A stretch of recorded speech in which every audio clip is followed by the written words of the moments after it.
Listo. Ahora sí, Mariana, por favor, te acabas de sentar. Bueno, hola, bienvenidos al seminario estudiantil de altas energías y gravitación. Creo que a varios de ustedes no han venido nunca, entonces este es un seminario donde solo hay estudiantes y donde solo exponen estudiantes. Por lo general de últimos semestres de licenciatura, maestría y doctorado. Obviamente hablamos de gravedad y teoría de campos, altas energías. Y bueno, y las charlas tienen el objetivo de ser muy técnicas y que haya discusión profunda y seria aquí. Entonces, para nada son charlas de divulgación, pero igual si tienen preguntas, bueno, y aunque, aunque sean alumnos de física, de todos modos, puede que no entiendan varias cosas, pero igual nos pueden preguntar en cualquier momento, o si tienen algunas otras preguntas de física. Bueno, y entonces hoy tenemos bueno, y pueden interrumpir en cualquier momento para hacer preguntas, ajá, no es como que ella vaya a hablar y hasta el final. Entonces, hoy tenemos a Mariana. Mariana trabaja en ondas gravitacionales, en el tema de moda. Y bueno, hoy nos va a explicar en serio qué se hace aquí para calcular esas animaciones tan bonitas de colisión de agujeros negros y todo eso. Más o menos. Y pues la verdad, ¿por qué hasta ahorita las estamos descubriendo? ¿Por qué hasta ahorita, los cálculos tampoco tienen muchos años? Entonces, pues explicamos. Vale. Voy a dividir mi exposición de esta forma. Primero una introducción que son las ondas gravitacionales y qué es LIGO. Después cuáles son las fuentes de ondas gravitacionales. Después el background más teórico, la relatividad general y formalismo de Newman-Penrose, que es el que utilizo para hacer esta teoría. Después voy a introducir el enfoque perturbativo y después lo voy a hacer una aplicación a un agujero negro de Schwarzschild perturbado por polvo acretante para ver qué condiciones sí se genera una onda gravitacional y al final algunas conclusiones. Entonces, para empezar, pues, ¿qué son las ondas gravitacionales? Es un tema que ciertamente ha estado muy en boga últimamente. El premio Nobel de hace unos meses fue justo a los que iniciaron el proyecto de LIGO, que fue un proyecto muy ambicioso que desde 1910-16 que estaba... Bueno, la predicción de ondas gravitacionales, la idea, viene desde antes. Poincaré como que le empezó a formalizar con teoría de relatividad especial, pero es hasta que está la relatividad general que se deduce de forma natural, a linearizar las ecuaciones de Einstein, su existencia. ¿Qué las produce? Pues en realidad todo objeto, toda masa acelerada las va a producir. Por ejemplo, estaba leyendo un dato que nuestro sistema planetario de Tierra-Sol están orbitando uno al otro, ¿no? Y esto es un movimiento de masas aceleradas. Y el tiempo, y obviamente hay pérdida de energía gravitacional que se propaga en forma de onda gravitacional. El tiempo en el que coalescerían y se podría detectar una onda gravitacional es de 10 a la 13 veces la edad del universo. Entonces por eso no las vemos, porque son procesos muy poco detectables, o sea, de amplitudes muy pequeñitas, que tienen que ser fenómenos muy energéticos para que puedan ser detectadas. Entonces, ¿cómo qué tipo de este tipo de fenómenos tan energéticos se imaginarían? Pues estaríamos hablando de los objetos más compactos del universo, que son los agujeros negros, estrellas de neutrones, enanas blancas, y son objetos compactos porque tienen una densidad muy grande en su interior. Y cuando empiezan por ejemplo, en un sistema binario tienden a coalescer, se genera una perturbación en principio perceptible, pero también hay otros procesos que ahorita les voy a explicar. ¿Cómo se modelan? Pues hay distintas etapas, depende del tipo de onda gravitacional, depende también de la fuente que se está haciendo y depende del régimen en el que estamos. Si estamos antes de la generación, si estamos en el mero merger, si estamos en la propagación, pues son modelos distintos. ¿Cómo viajan las ondas gravitacionales por el medio interestelar? Pues de construcción se dice que viajan a la velocidad de la luz. Son congruentes con la teoría electromagnética de Maxwell, con estas ecuaciones, y tanto la onda electromagnética como la gravitacional viajan a la misma velocidad, la de la luz. ¿Y cómo detectarlas? Ese es justo el reto que se enfrentaron los que diseñaron el proyecto LIGO. Había distintos prototipos como barras de resonancia, aunque Weber dijo que sí las había detectado, pero nunca más se pudo reproducir su medición y por tanto, pues, casi que no era muy cierto lo que él había observado.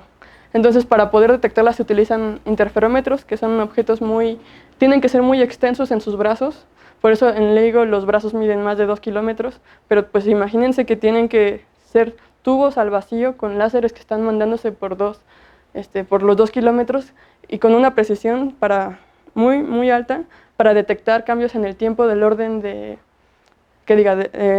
cambio en tamaño del orden de una millonésima parte del tamaño del protón. O sea, así de pequeño así de sensible tiene que ser el instrumento para que puedan ser percibidas.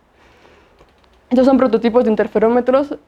Detrás de ellos hay demasiada ingeniería, demasiada tecnología también. De hecho, la misma construcción de estos interferómetros promueve el desarrollo tecnológico en otras áreas, como ha pasado en muchos desarrollos en astronomía y en otros temas. Estos objetos, como les digo, tienen que ser muy sensibles y obviamente tienen que tener muy bien mapeados las señales de perturbación, el ruido externo de las ondas gravitacionales que podrían ser perceptibles, porque ustedes saben, si tienen un detector y pasa un carro al lado, obviamente eso va a perturbar y va a generar un cambio. El mismo cambio de la hora en el día y en la noche por las atracciones, por los efectos ambientales, todo eso genera también. Entonces, por ejemplo, acá les pongo la tasa de ruido.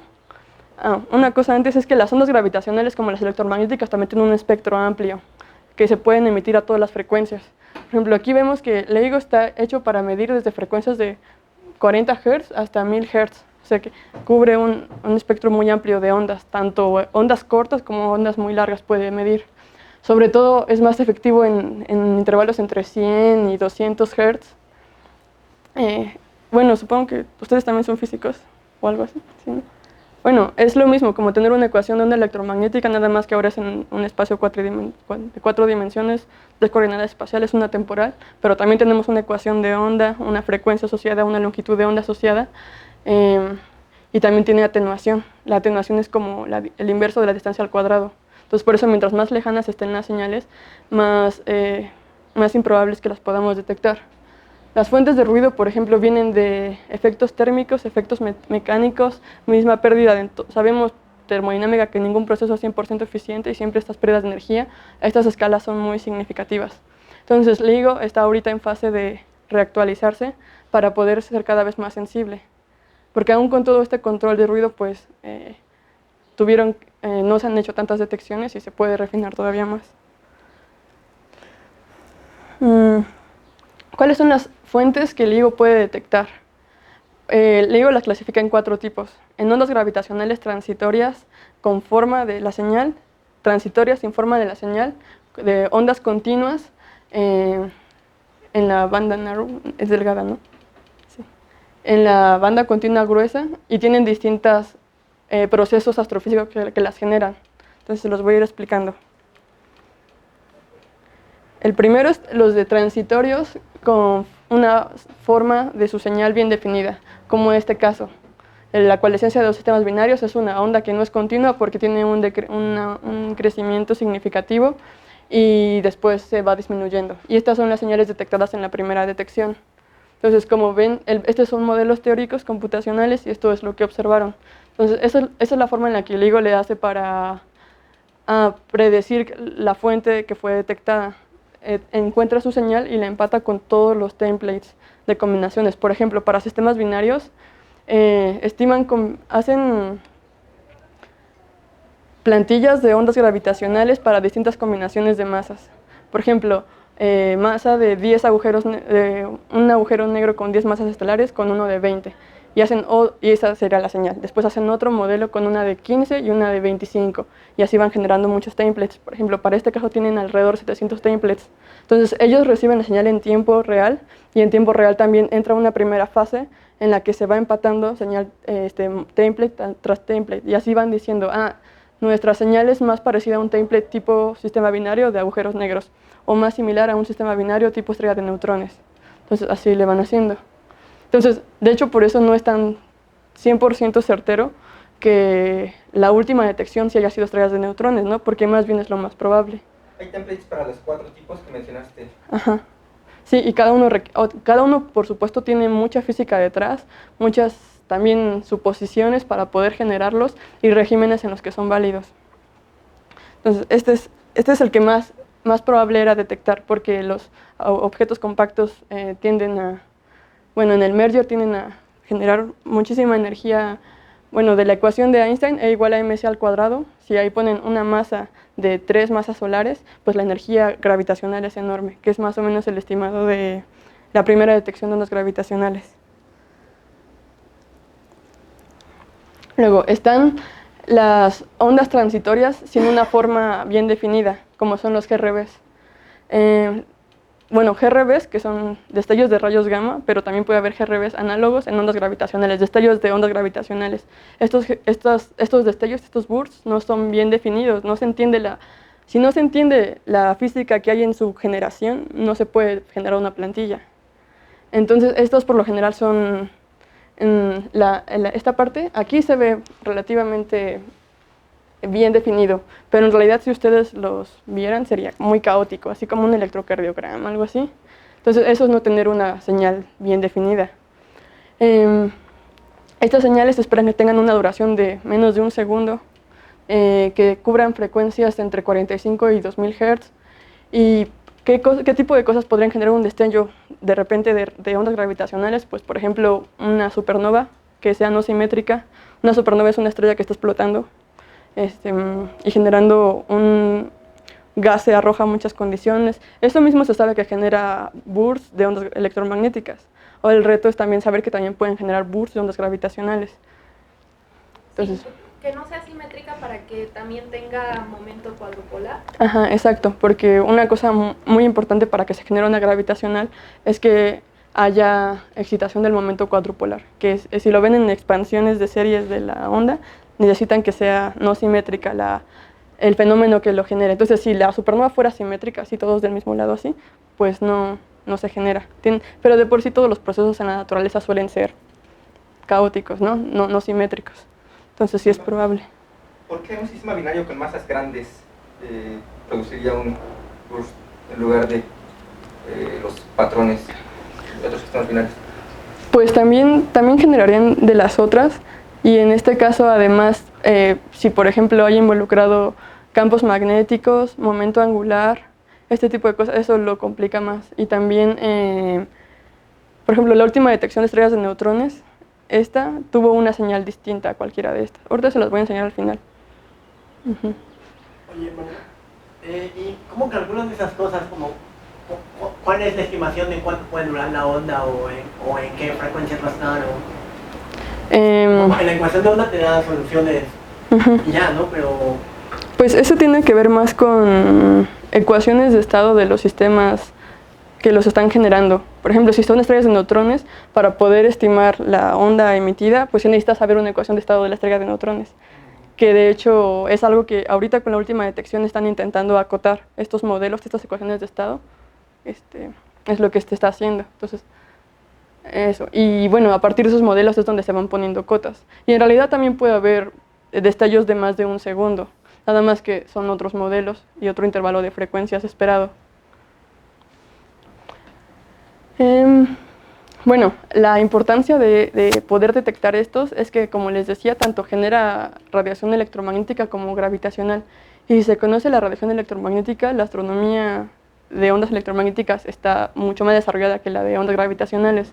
Entonces hay observatorios en muchos lugares que pueden detectarla, y con datos como luminosidad, flujo, tamaño angular, velocidades, todo eso, se puede estimar la distancia, los tamaños, la masa, que fue justo por eso se empezó a saber más de la última detección de estrellas de neutrones, porque tenía ambas, entonces se complementó la información. Luego también se puede esperar que haya ondas continuas, como esta que se ve aquí, que es muy normal. Tiene una frecuencia definida. También estrellas binarias podrían generarla en el proceso en el que no están tan cerca, porque en el proceso en el que están cerca pues crece mucho la amplitud. También agujeros negros con elipticidad, ¿no? Que no sean completamente esféricos, sino con elipticidad, también podrían generar este tipo de ondas continuas. Y el problema es que estas serían muy débiles y pues por lo mismo se cree que es difícil de detectar y se requeriría una distribución asimétrica. Bueno, y algo que están esperando poder detectar es el pulsar del cangrejo. que es la supernova del Cangrejo, el remanente que quedó de esa explosión fue el pulsar que está ahí en el centro orbitando. Ese se piensa que también tendría que estar emitiendo ondas continuas como esta. Claro que pues va a ser difícil detectarla, tiene que aumentar mucho la sensibilidad de los instrumentos. Y las otras que también se esperaría poder encontrar son las ondas gravitacionales de fondo. Ustedes han oído de la radiación cósmica de microondas que existe en el universo por la misma forma en la que se originó el universo. Algo similar se piensa que pudo haber pasado con energía radiada de forma gravitacional. Y la importancia de poder detectar estas es que se podría inferir más información del origen del universo de los primeros segundos, porque en la etapa de inflación y en la posterior etapa de recombinación, que están acá, el problema es que la luz misma tapa lo que hubo antes. Entonces no se puede inferir ya, hay como un bloqueo ahí, un bloqueo pues físico, para no poder saber más allá del origen del universo. Pero las ondas gravitacionales sí permearían.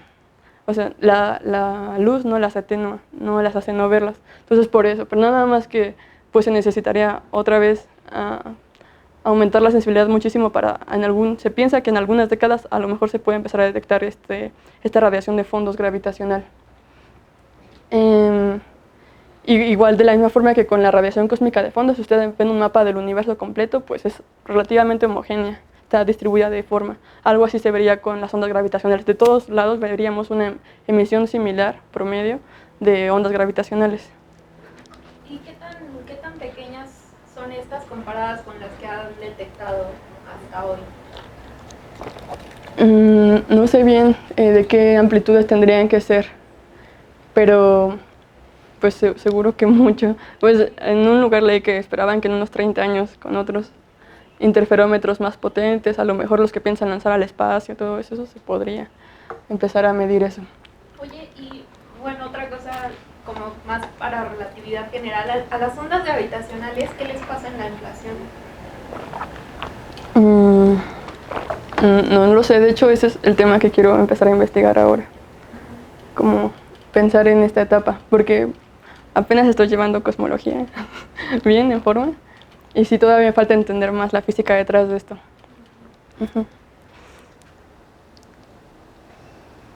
Y bueno, este es el tipo de onda que se esperaría detectar, ¿no? Que es básicamente ruido constante en todos lados.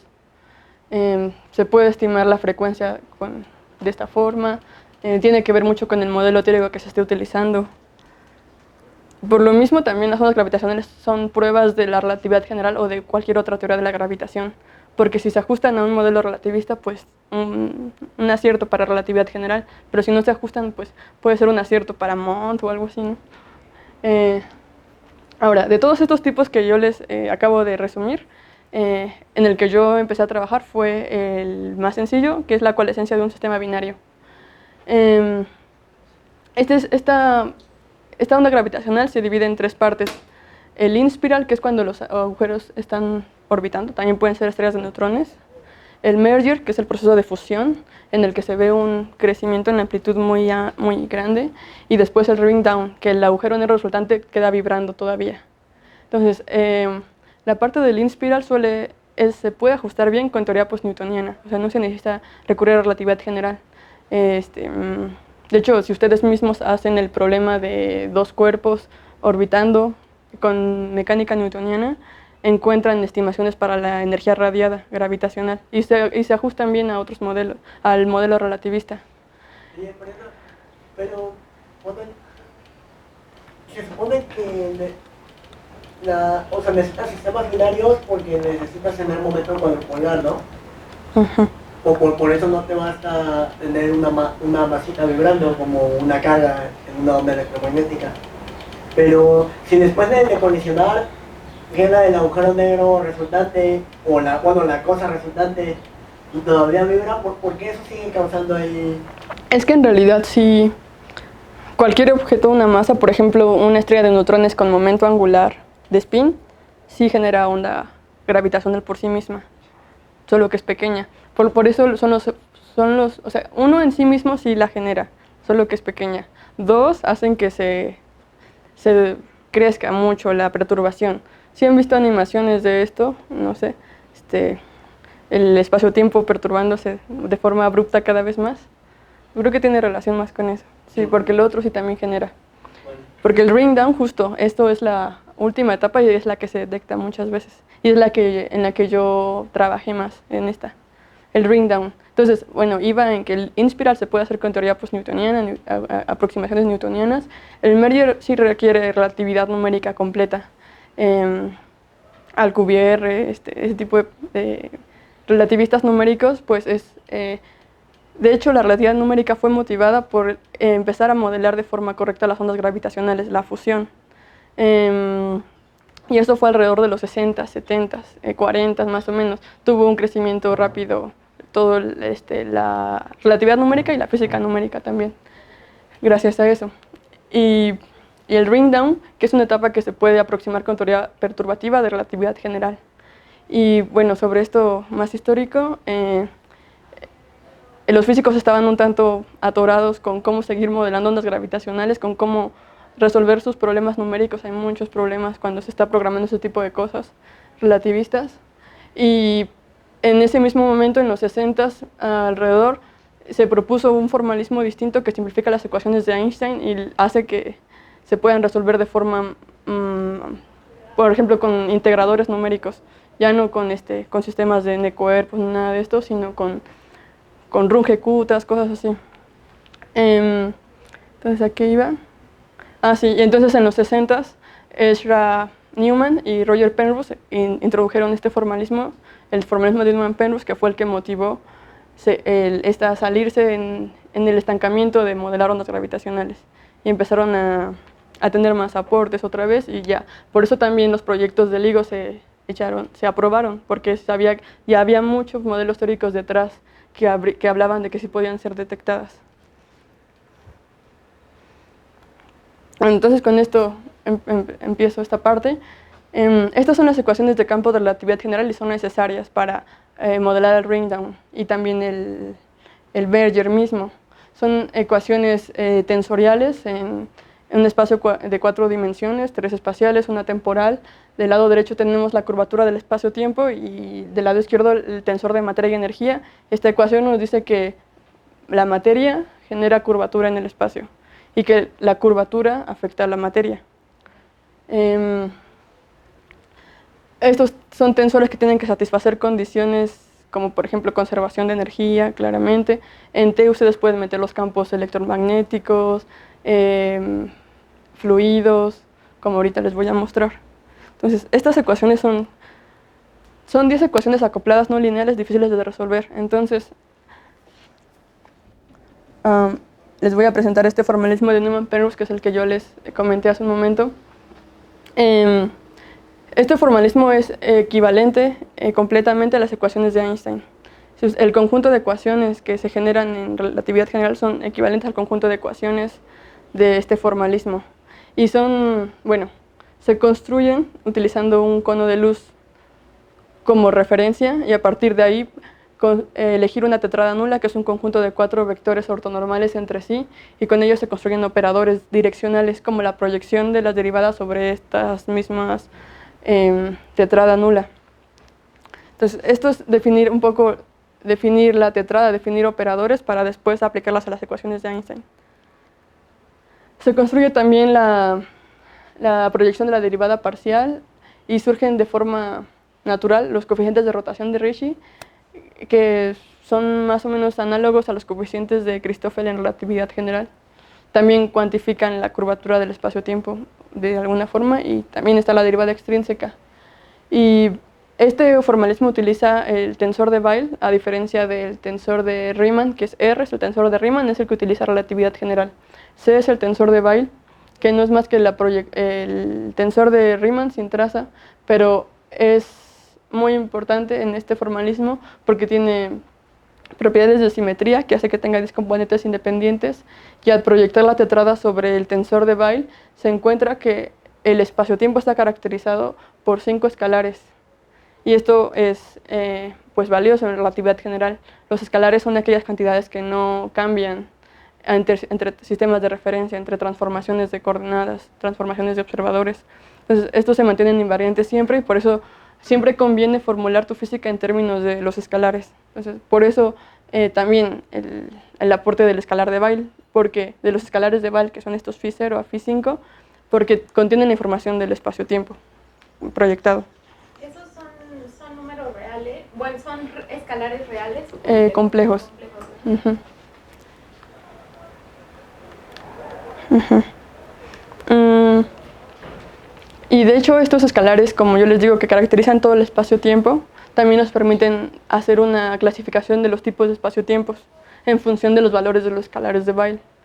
Por ejemplo, un espacio con φ0 se llama algebraicamente general, es el general. Un espacio algebraicamente especial puede haber tipo 0 en el que todos los escalares son 0. Y en esta categoría entra el espacio-tiempo de Minkowski y el de Friedman, Robertson, Walker. Minkowski es la métrica más sencilla de relatividad general. Friedman es la métrica de cosmología, la que más se utiliza y que predice la cosmología en su conjunto. Y los tipos D, que todos sus escalares son distintos, pueden ser distintos de 0, pero el que sí es 0, el que no es 0 es φ2. Y el espacio-tiempo de Schwarzschild y el de Kerr entran en esta categoría. La métrica de Schwarzschild fue construida por este señor poquito tiempo después de que Einstein formuló sus ecuaciones. Es una solución no trivial y predice que existe un agujero, un objeto central de masa, que es el agujero negro, o sea, es una singularidad. Ahí la física, ahí las ecuaciones se vuelven inconsistentes, es división entre 0, y pues ahí ya no se puede aplicar la relatividad general. ¿Puedes encontrar una tétrada nula para cualquier espacio-tiempo? Sí, pero ese es un problema muy difícil. ¿Estás segura? Sí, en principio sí. O sea, la tetrada nula, tú puedes definir la que tú quieras, pero obviamente vas a elegir la que es más conveniente, y ese es el problema. Porque necesitas una tetrada que sea... La tetrada es arbitraria, pero como tus escalares están en función de esa tetrada, hace que tus escalares dependan de la elección de la tetrada. Entonces, encontrar unos escalares que no cambien ante transformaciones de coordenadas de la tetrada, ese es un problema muy profundo, y que no todos los espacios-tiempos son fáciles de encontrar esa tetrada conveniente que hace que no se vuelvan inconsistentes los escalares. ¿Puedes repetir esa afirmación? Que creo que me perdí. Bueno, a ver. Es que dejen ver si no lo puse aquí abajito. Bueno, yo tengo algo que decir en lo que lo busca. Sí, no lo tengo. Pero ¿y si el espacio...? Bueno, o sea, usualmente trabajamos con espacios que son causalmente completos, pero ¿y si no es causalmente completo? Es como no poder poner un cono de luz completo, ¿no? Sí, bueno, la tetrada que yo les puse arribita del cono de luz es la más conveniente para mi caso de estudio. Pero en realidad la elección de la tetrada puede ser cualquiera, o sea, siempre y cuando cumplan ortonormalidad entre ellos, tienen cuatro dimensiones. Pero tú podrías elegir uno para allá, uno para acá, otro para acá, otro para acá, y al final tú lo proyectas sobre tu tensor de Weyl y te dan unos escalares. Después eliges otra tetrada y la proyectas sobre el tensor de Weyl y encuentras otros escalares. La única tetrada que hace que esos escalares sean los mismos siempre, esa es la que es difícil de encontrar. Pero que sean los mismos siempre, ¿respecto a qué transformarías? Transformaciones sobre los escalares. O sea, ¿transformaciones de Lorentz? No, los escalares no transforman bajo Lorentz. Por eso, son escalares de Lorentz. Ajá. Entonces, son valores complejos.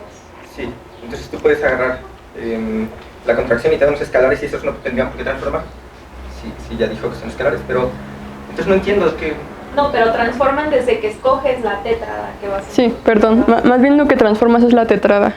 O sea, haces la transformación sobre la tetrada y si los escalares te cambiaron es porque pues tu tetrada es muy arbitraria y solamente en varios casos existe una tetrada conveniente. Y de hecho eso es detrás de esta clasificación está eso, cómo se transforman los escalares ante transformaciones. Y las transformaciones que dejan invariantes estos se clasifican de este tipo. Es muy raro, ¿no? ¿Cómo se transforman los escalares? No, perdón, son la tetrada la que se transforma. En la tetrada son vectores en el espacio-tiempo. Ajá. esos se transforman. O sea, puedes, por ejemplo, transformarlos con traslación, rotación, bueno, ese tipo de transformaciones. Las haces de la forma más general. Sí, creo que ya entendí su pregunta. Es que él está diciendo que, bueno, estos escalares finalmente son escalares de Lorentz y entonces los construiste con cualquier objeto geométrico, con vectores, con tensores, contrayendo cosas y al final te quedó un escalar. Y eso no debería cambiar bajo ningún cambio de coordenadas, ¿no? Es que construimos escalares pero mediante la proyección. Ajá. Y la proyección puede ser distinta. O sea, si tú tienes uno acá y después lo proyectas acá. Puedes encontrar diferentes escalares y utilizas diferentes tétradas. Uh-huh. Es lo que estás diciendo. Y, por ejemplo, para Minkowski, ¿puedes tener más de una tétrada nula? No lo sé. El libro que lo trae muy bien explicado es Exact Equation of Relativity General, porque ahí sí viene todo eso así bien detallado. Sí, porque puedes hacer rotaciones, ¿no? O sea, puedes tener Bueno, tus 4 y... ¿no? Uh-huh. De acuerdo. Vale. Pero sí voy a pensar más eso porque sí me dices pensar. Bueno, la tetrada son estas zetas. Y también se proyectan sobre todos los objetos tensoriales de relatividad general, sobre el tensor de Riemann, sobre el tensor de materia y energía. Y también cuando tú tienes tu operador direccional, que sabemos que en relatividad es la derivada covariante. La derivada covariante se muestra como una combinación de los operadores lineales que les definí adelante. Estos operadores direccionales. Entonces, la derivada covariante es una combinación de estos operadores direccionales, que si los ven son operadores lineales. Entonces, ahí radica el aporte del formalismo, en que ya no tenemos derivadas covariantes, estamos cambiando derivadas covariantes por derivadas lineales. Y aunque esto va a hacer que nuestras ecuaciones se desarrollen mucho más, ya van a ser ecuaciones lineales en sus operadores. Y por eso las ecuaciones de Einstein se vuelven más simplificadas, porque ahora son un conjunto pero de operaciones lineales. Otra propiedad importante es que los escalares se tienden asintóticamente como 1 entre r a la 5 menos i. Y esto hace que el escalar 4, el último escalar, sea el que más lento se atenúa. Entonces cada escalar, no se entiende muy bien la física detrás del formalismo todavía. Así, por ejemplo, Φ3 no se entiende muy bien. Está asociado a campos magnéticos, Φ2 está asociado a la onda electromagnética y Φ4 con la onda gravitacional. O sea, cada uno tiene un significado físico detrás, aunque no es tan claro todavía. Bueno. ¿Eso es en general o qué estás asumiendo? O sea, ¿cómo es que todos van a diverger de esa forma? Tiene que ver con la forma en la que se construyó, pero esto es respecto a R, o sea, aún así puede haber otras variables. O sea, pero estás considerando que estás en un espacio que tiene simetría de alguna forma, o sea, simetría esférica, por ejemplo. No, ahí todavía no. Okay. Este se llama teorema de Peeling.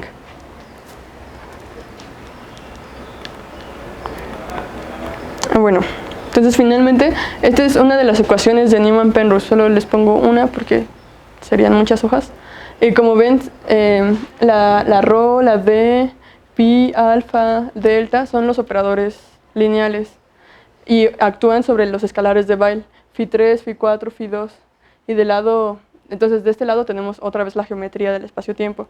Y eso es igual a la proyección del tensor de Riemann también bajo los operadores lineales, delta otra vez, pero sobre estas T's, que son las proyecciones del tensor de materia y energía sobre la tetrada. Entonces otra vez tenemos una ecuación como las ecuaciones de campo, ¿no? Que tienden a tener de un lado la fuente y del otro lado el efecto. ¿Dónde? ¿Dices que hay 10 de estas? No, son 32 creo. Uh-huh. Y esas contienen la misma información que las... Ajá, sí. Si ustedes resuelven estas ecuaciones de Newman-Penrose acopladas, es equivalente a resolver las ecuaciones de Einstein. Se tendrían que encontrar los mismos resultados. O sea, estas son las ecuaciones de Einstein solo reescritas. Ajá, haciendo uso de la tetrada y sus proyecciones, separando la derivada covariante.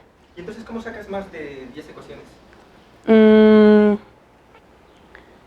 Porque también utilizo las identidades de Bianchi y otras que no... sí, las de Bianchi, pero las de Bianchi son bueno, es sobre sobre el Riemann, pero también sobre el Riemann derivado. Entonces ahí te salen más también. Porque el tensor de Riemann está constreñido a que bueno, G, el tensor de Einstein, que es combinación del tensor de Riemann, está constreñido a que su derivada covariante sea 0. Eso tiene que satisfacer también nuestra proyección. Entonces, por eso es importante también considerar las identidades de Bianchi, para que se incluya todas las condiciones sobre el tensor de... ¿Esos 32 que dijiste son todas linealmente independientes? No, tampoco, están acopladas. Tenemos que resolverlas para Φ2, Φ4, Φ2. O sea, nuestra solución tiene que ser Φ3, Φ4, los escalares de Weyl. Pero creo que son más, ahora que lo pienso. Y ese es el tensor de energía-momento en componentes complejas. Ajá. Y eso o sea, como que el lado de Einstein, de geometría, pues como que sí es matemático y ahí uno puede poner componentes complejas y todo, pero luego, si uno ya tiene un sistema de materia físico, ¿cómo es que saca estas componentes? ¿O cómo es que uno lo escribe de esa forma? Pues el tensor de materia y energía, ese puede ser real o también puede ser complejo, ¿no? O sea, o no estoy segura, no sé, alguien corríjame. No, porque la acción, bueno, el lagrangiano siempre es real, ¿no? Tiene que ser real. Bueno, los físicos son reales, creemos. Sí. Y si haces la variación con respecto a la métrica y la métrica es real, pues sale algo real. Sí, pero perdón. Depende de las coordenadas, ¿no? Si tú eventualmente defines coordenadas complejas o construyes una tetrada que sea compleja. Exacto, o sea, justo eso es lo que está complexificando desde que construye estos escalares. Sí. Pero mi pregunta es, si ya uno tiene un tensor físico, o sea, si uno tiene un gas, una estrella, pues ese tiene un tensor de energía-momento que da como la energía y las presiones, ¿no? Si es físico tiene que ser real, pero puede ser un paso intermedio en el que... Sí, porque estos objetos sí pueden ser complejos porque son proyecciones. Si estaba proyectado sobre un tensor, que diga sobre un vector de la tetrada que es complejo, que de hecho se eligen 2 complejos y 2 reales, por lo general, entonces estos test sí van a ser complejos. Pero cuando se operan, cuando se les aplica el operador, que el operador también puede ser complejo, quedan reales. Ok, entonces así es como los obtienes, o sea, tienes ya tu tensor viejo, el original, y lo proyectas sobre estos vectores para obtener estas componentes. Y sí sale, así, justo coincide, ¿no? En que uno se complementan para que sea real otra vez y sean congruentes también. Bueno, entonces como les decía, este formalismo es equivalente y es el que voy a utilizar más adelante. Pero antes de ello, ¿qué es la teoría de perturbaciones en la actividad general? Porque es lo que vamos a aplicar. Vamos a perturbar las ecuaciones de Newman-Penrose. Pero ¿cómo es perturbar ecuaciones en relatividad general? Pues es considerar una métrica de fondo que no precisamente puede ser Minkowski, que es el espacio plano, puede ser cualquier otra métrica de fondo como Schwarzschild, y considerar una perturbación a esa métrica. Esa perturbación tiene que ser pequeña, tiene que cumplir varias condiciones, como que su norma sea menor que la norma de la métrica de fondo, también que su curvatura no sea significativa respecto a la curvatura que genera la otra métrica, etc. Y este es el formalismo que se utilizó este fue el enfoque que se utilizó para deducir las existencias de ondas gravitacionales. Se consideró una perturbación a la métrica de Minkowski, lo hizo Einstein, la sustituyó en las ecuaciones de Einstein, la parte para Minkowski la conocía, entonces esa ya se resuelve, y después tiene ecuaciones para la parte perturbada. Estas ecuaciones para la parte perturbada resulta ser una ecuación de onda, cuando el espacio es vacío, el espacio es vacío. Si el espacio es de materia y energía, pues queda como una integral del espacio sobre ese tensor de materia y energía, que entonces también te dice cómo va a ser la forma de la onda gravitacional. Entonces, en espacio vacío, pues es una onda como electromagnética simple, pero en 4 dimensiones. O sea, como una exponencial. ¿Dónde? ¿Cómo es eso de la norma más pequeña que la norma de o sea, sus componentes son más pequeños? Ajá. La norma de la métrica de la perturbación tiene que ser mucho menor que la norma de tu espacio de fondo. ¿Pero qué es norma? Ajá, te agarras tu matriz. Con 3 con 2 vectores, ¿no? Con 3, o sea, HAB con HB arriba. No, eso es valor absoluto. Entonces son las componentes. Sí, pero Es por componente. Es como una matriz, acá la traza también. ¿Traza? No, es por componentes. Esta restricción es por componentes. Ah, sí, es por componentes. Ya me habían hecho esa pregunta. Otro caso de estudio es un sistema binario. Este es un formalismo para encontrar un sistema binario cuando el objeto central es el que domina la geometría del espacio-tiempo y tenemos un objeto de masa mucho menor que está orbitándolo. Entonces, este objeto se puede ver como la perturbación gravitacional. Entonces, por ejemplo, tenemos un agujero negro y lo está orbitando una estrella. Entonces, podemos encontrar la ecuación para la estrella resolviendo la parte perturbada, conociendo la solución para el agujero de Schwarzschild, considerando Schwarzschild. Schwarzschild es un agujero que no rota y no tiene campo magnético, solo está definido por su masa. Kerr sí tiene momento angular. Entonces, esto mismo es lo que se utiliza para perturbar nuestros escalares. Y esto hace que cada uno de los escalares también se perturbe. Entonces tenemos un escalar de fondo y el escalar perturbado. Y Φ4,1 va a ser asociado a la onda gravitacional por varias consideraciones matemáticas y también porque es la señal que más lento decrece. Y de hecho este es el mismo formalismo que han utilizado en varios procedimientos de LIGO. Lo he visto. Al perturbar una de las ecuaciones resulta esta. Este T4 también tiene que decir aquí un 1 de perturbado. ¿Qué es T4? T4 es... Eso de ahí. Es el tensor. Okay. Está ya definido. Estos son los operadores, también son lineales, también son complejos. Y estas son las proyecciones sobre la tetrada. Entonces, esta es la ecuación que voy a resolver para un sistema simplificado. Porque como ven es largo las ecuaciones. ¿Ese Psi2 que está apareciendo ahí es completo? En la primera línea. no. ¿Este Φ2? Sí. ¿Psi2? Ajá. ¿Este? Sí. No, ese no es complejo. Completo, digo. Ah, o sea, completo. ¿Es la primera aproximación o...? Sí, es la Sí, primera la primera aproximación. También ahí falta un unito. No, perdón. Ese sí es el sin la aproximación. Ese es el de fondo.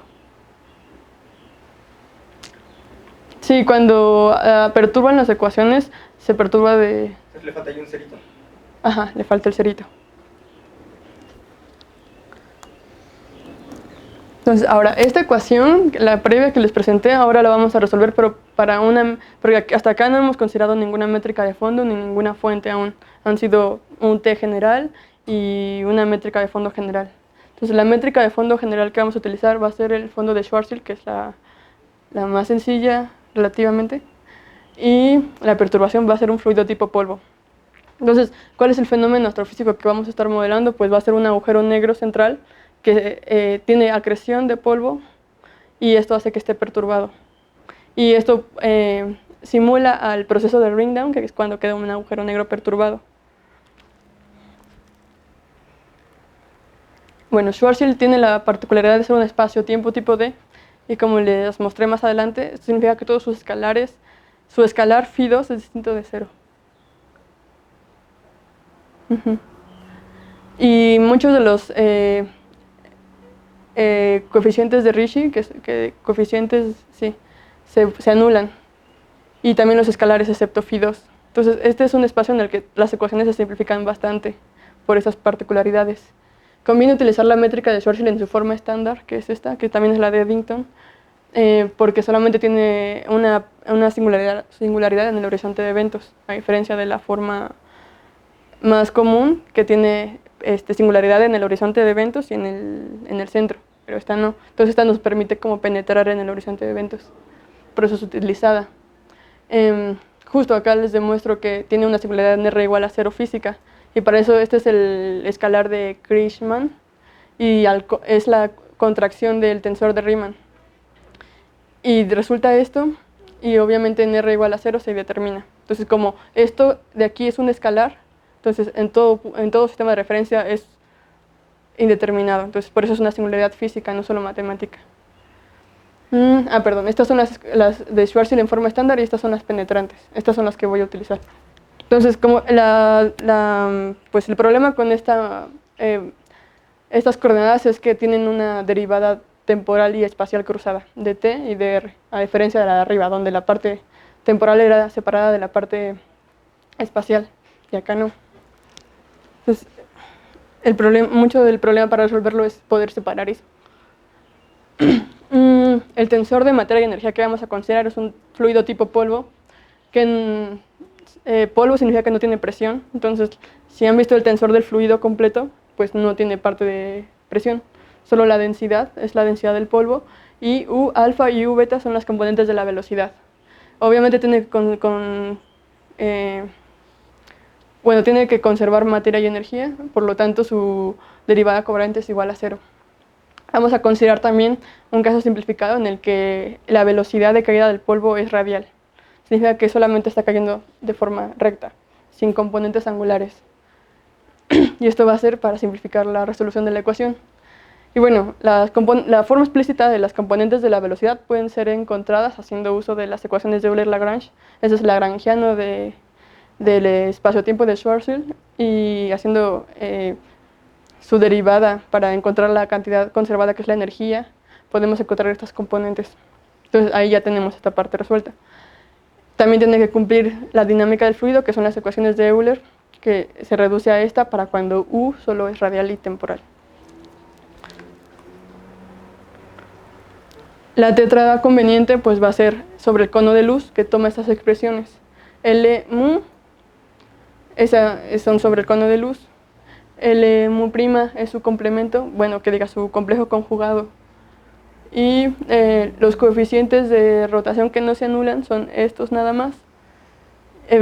Por simplicidad, no por simplicidad, sino porque la onda gravitacional decrece como 1 entre r. Entonces si lo multiplicamos por r, phi va a ser constante. Entonces por eso vamos a utilizar phi. Y se reduce a esto, la ecuación previa que les enseñé, sustituyendo estos valores, simplificando, se reduce a esta expresión, que tiene una parte temporal radial separada de la parte angular. Los cuadritos son estos operadores definidos acá. Como ven, en la parte temporal y radial tenemos pues una derivada segunda temporal, una derivada segunda radial, una temporada cruzada de TR, una temporada temporal primera y una temporada radial primera. Y la parte angular tiene combinaciones también entre teta y phi. Esta es la misma ecuación que enseñaste antes, que es la que dijiste que ibas a resolver. Ajá, ya habiendo simplificado esto de arriba y aplicándola al ejemplo. Y la parte de t, ahorita se las voy mostrando. Entonces, ¿cómo se resuelve? Pues la parte angular es la que nos vamos a encargar primero de resolver. Y para ello conviene definir de forma auxiliar unos operadores direccionales similares a los operadores de ascenso y descenso de mecánica cuántica. Son estos, y también tienen la propiedad de estos y son los armónicos esféricos con peso de spin. L y m son los modos, ese es el spin. Y pues tiene la particularidad de que al aplicar estos operadores sobre un modo armónico no hace más que o descender el spin o aumentar el spin y sacar un coeficiente. Y esto, haciendo una combinación adecuada, se encuentra que el operador angular de la ecuación de perturbación previa se reduce a esta combinación de operadores de ascenso y descenso. La parcial, el primer operador con s igual a menos 1 y el segundo operador al revés, con s igual a menos 2. Y al aplicarlo sobre el armónico esférico J con peso menos 2, como uno le sube y otro le baja, al final tenemos el mismo modo de armónico esférico, pero solamente sacamos un coeficiente que es L menos 1 y L más 2. Entonces, como ven, toda la parte angular ya se resolvió. Ya está ahí, nada más sacamos los coeficientes menos L más 1 y L más 2. Y esto motiva a que nuestra solución la expresemos entonces como combinación de armónicos esféricos, con peso de spin S igual a 2. Y de hecho esto concuerda con el hecho de que la gravedad, por ejemplo el gravitón, se piensa que tiene spin igual a 2. Entonces a la gravedad se le asocia un spin S igual a 2 y de esta forma de natural también sale S igual a 2. Y bueno, una cosa también importante es que entonces la solución ya la dividimos propusimos una separación de variables entre la parte angular y la parte temporal radial. Entonces ahora hay que resolver la ecuación para R, y R depende solo de T y R, eso simplifica bastante. Entonces, otra vez sustituyendo lo previo que les expliqué, se reduce la ecuación a esto. Entonces, como ven, cada vez se va reduciendo un poco más. Y T4, a ver, ahora vamos a ver T4. Como les decía, T4 va a ser la proyección del tensor de polvo sobre la tetrada nula, sustituyendo los componentes de la velocidad. Entonces se reduce a esto. Y también lo que se hace es proponer que la densidad también se descompone en combinación de armónicos esféricos con ρ. Y esto pues es lógico, bueno, tiene sentido también en física. Sabemos muchas veces para tener una solución lo que hacemos es separarla por ejemplo, en series de Fourier, en armónicos esféricos. Entonces lo que se hace aquí, siempre que tengamos una distribución porque ρ es la distribución de materia y energía del polvo que está cayendo. Entonces siempre que tengamos una distribución, esta puede ser expresada como combinación de armónicos esféricos. Entonces este es el argumento que se utiliza, y entonces ya otra vez hay que resolver ρ para T menos R. Y de esta forma también ya hicimos que la densidad ya tampoco dependa de la parte angular. Entonces tanto del lado izquierdo como del lado derecho solamente vamos a resolver para R y T. ¿Asumiste algo sobre simetrías de tu polvo? No. Nada. No, de hecho eso viene después, porque tú ahorita solamente estás asumiendo combinación de todos los armónicos esféricos. Puedes tener L igual a 1, por ejemplo, solamente que tengas el modo L1M0 y entonces tienes simetría completa. O puedes decir que ese armónico es 0 y considerar el siguiente armónico, y entonces empezar a tener no simetrías.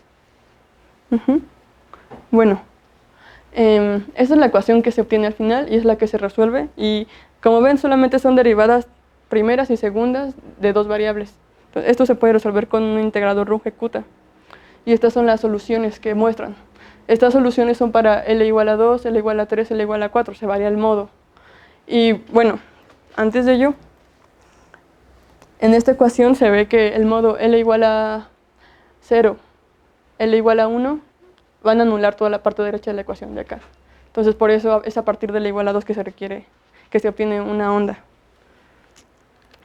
Y también concuerda con el desarrollo teórico que dice que las ondas gravitacionales se generan por modos cuadrupolares, a partir de L igual a 2.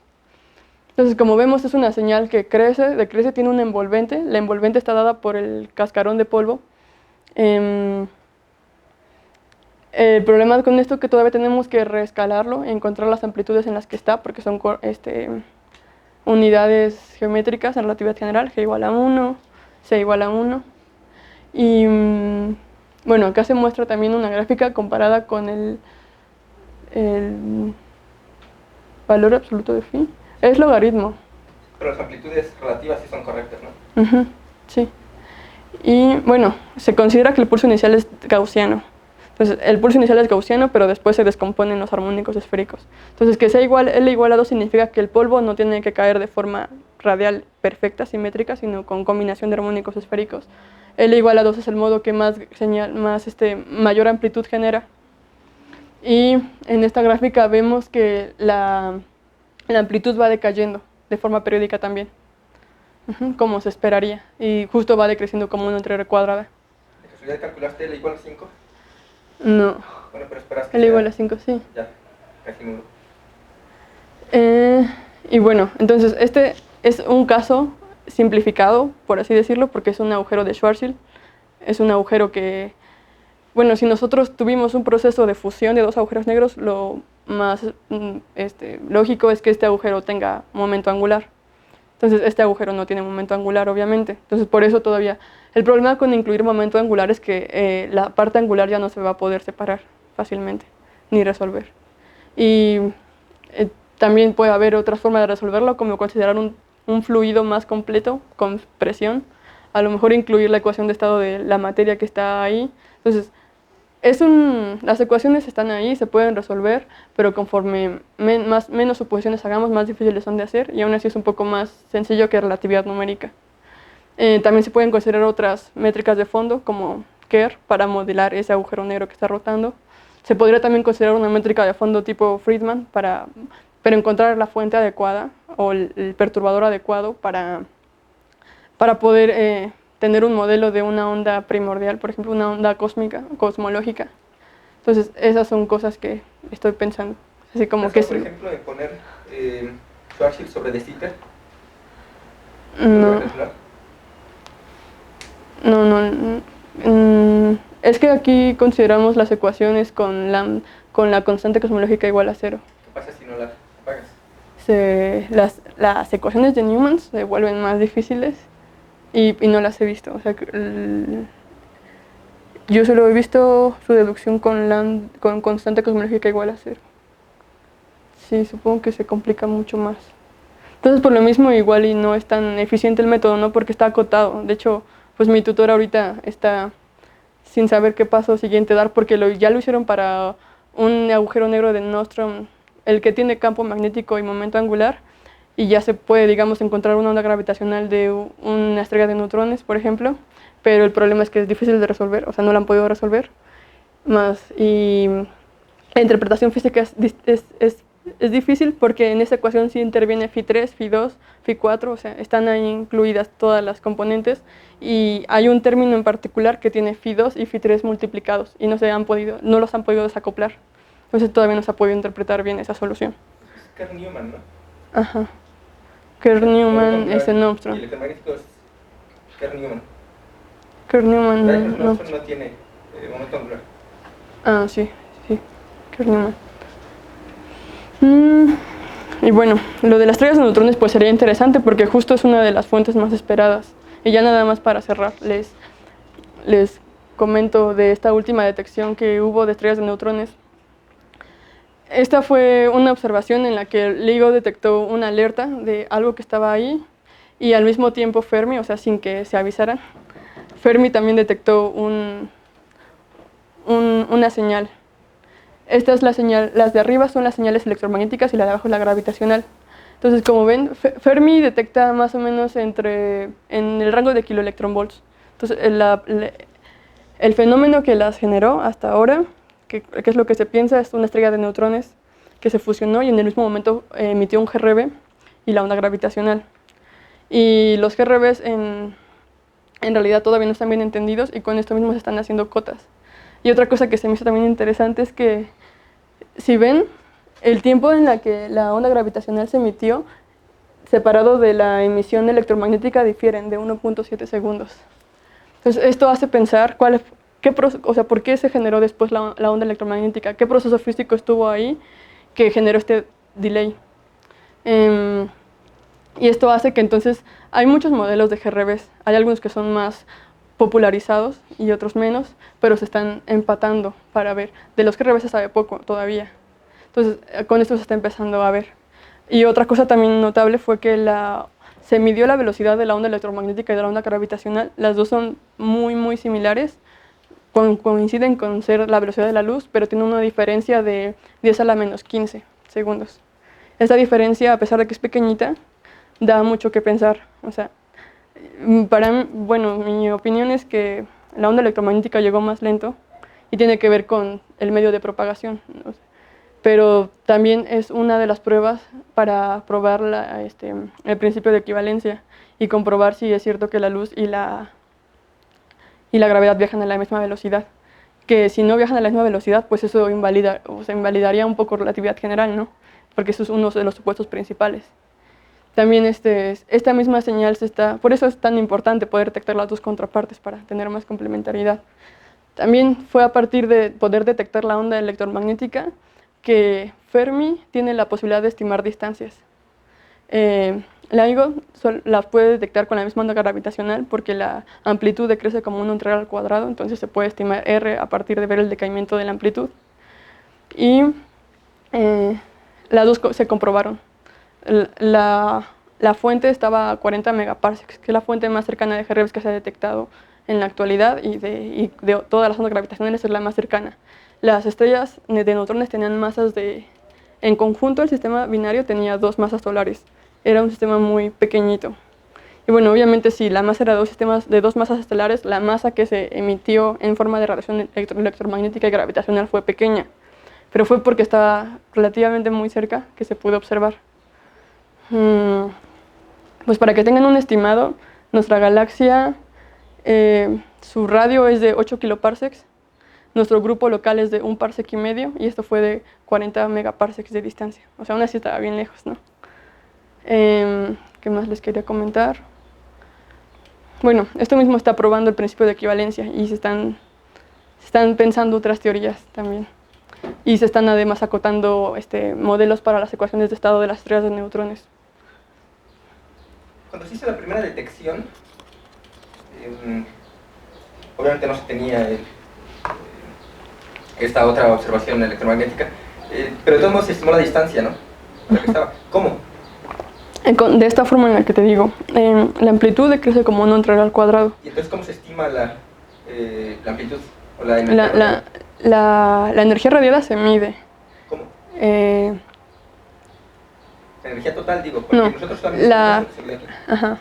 Sí, no, la energía emitida en ese momento, esa no se mide, esa se infiere. ¿Cómo? Se infiere a partir de modelo y a partir de... O sea, primero es calcular la distancia y después inferir la energía. Y la distancia es, o sea, si tú ves el decaimiento de la amplitud una tras la otra, estás estimando... Sí, estás estimando la tasa de decaimiento. Tú estás estimando la distancia, o sea, lo extrapolas para hacer la distancia. Y de hecho... ¿Cómo? Es que mira... O sea, si conoces la energía total radiada y la energía que se mide aquí, puedes estimar la distancia. No, la distancia se estima solamente con la amplitud. Tú calculas la amplitud de la primera señal, bueno, del primer oscilación, después la segunda oscilación, y estás estimando a qué tasa está decayendo la amplitud. Y esa tasa de decaimiento de la amplitud te dice la distancia también. Algo así entiendo. Y de hecho este es uno de los métodos, bueno, determinar distancias cosmológicas todavía es un problema muy abierto y todavía hay muchos sesgos. O sea, por ejemplo, con un método encuentran 40 megaparsecs y con otro encuentran 48 y con otro encuentran 36. Entonces, todavía el rango de intervalos en las mediciones astronómicas es muy sesgado todavía. Por eso mucho se hace con el redshift, que también es un estimador de la distancia. Y con este método se pudo estimar 40 megaparsecs, con otro método se estimaron 42 megaparsecs y con eso, en otro paper que yo leía, también con eso están acotando la constante de Hubble. Y de hecho con la pura onda gravitacional están encontrando que la constante de Hubble se parece mucho a la que ha arrojado la NASA, 72 kilómetros por segundo entre H, más o menos. Y sí, por eso son interesantes las ondas, complementadas con la parte electromagnética. Pero, o sea, es que analizar el principio de equivalencia con esas, o sea, con esas señales es súper difícil, ¿no? O sea, creo que nada más son ideas hasta ahora, ¿no? Porque, o sea, la manera en la que lo estuve pensando es, usemos la interpretación cuántica, entonces tienes fotones viajando desde el evento y también, bueno, desde la estrella, y también tienes gravitones viajando desde la estrella.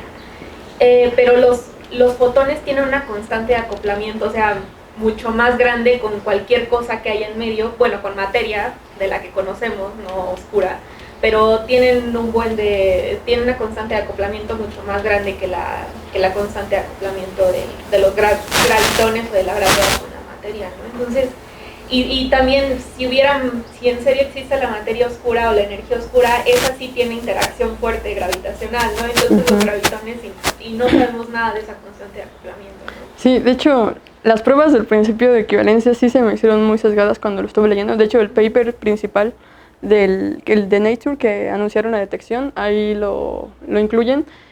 Y por ejemplo, lo que hacen es decir, lo que puede afectar la velocidad son los potenciales gravitacionales, se afectan de la misma forma. Y consideran el potencial gravitacional de la Vía Láctea kepleriano. Y con eso lo estiman, entonces sí. Y obviamente de la Vía Láctea al evento hay mucha materia y otras galaxias, como para simplificarlo de esa forma. Y ahí empiezan a poner cotas, así como estiman el factor de Lorentz, estiman otras cosas también. ¿Hay más preguntas? Bueno, entonces, sobre el trabajo que estaba haciendo antes, estás resolviendo las ecuaciones y dices que por el modelo que utilizas, que es un agujero negro más polvo acrecente, eso es similar a la etapa esta de ring down. Es un modelo sesgado y simplificado, pero es como que la fuente de lo que el agujero en el ring down queda perturbado. Entonces ahorita estamos simulando que lo está perturbando es materia, caída de materia. Bueno, la pregunta es si la gente que construye templates, se dice, templates, utiliza algo así. O sea, utilizan modelos y resuelven las ecuaciones para resolver este template, o ¿cómo lo hacen? Sí, pero lo hacen mejor. Sí, lo hacen mucho mejor. Pero el principio es el mismo. Este formalismo sí lo utilizan en algunos templates, pero no en todos. O sea, en muchos, incluso para el ring down, utilizan relatividad numérica, análisis de datos también. Sí, es mucho análisis de datos.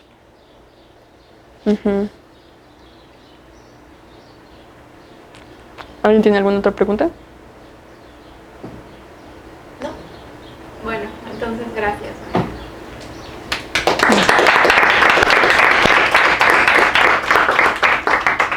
Bueno, les recuerdo que en 2 semanas vamos a tener a Diego, aquí está. Vamos a hablar de cómo se supone que se genera el espacio-tiempo. No, ¿verdad? Nunca he entendido lo que hace, pero se llama geometrotermodinámica y tiene que ver también con relatividad general. ¿No? Ah, bueno, entonces no sé pues. Pero bueno, gracias por venir. Bueno.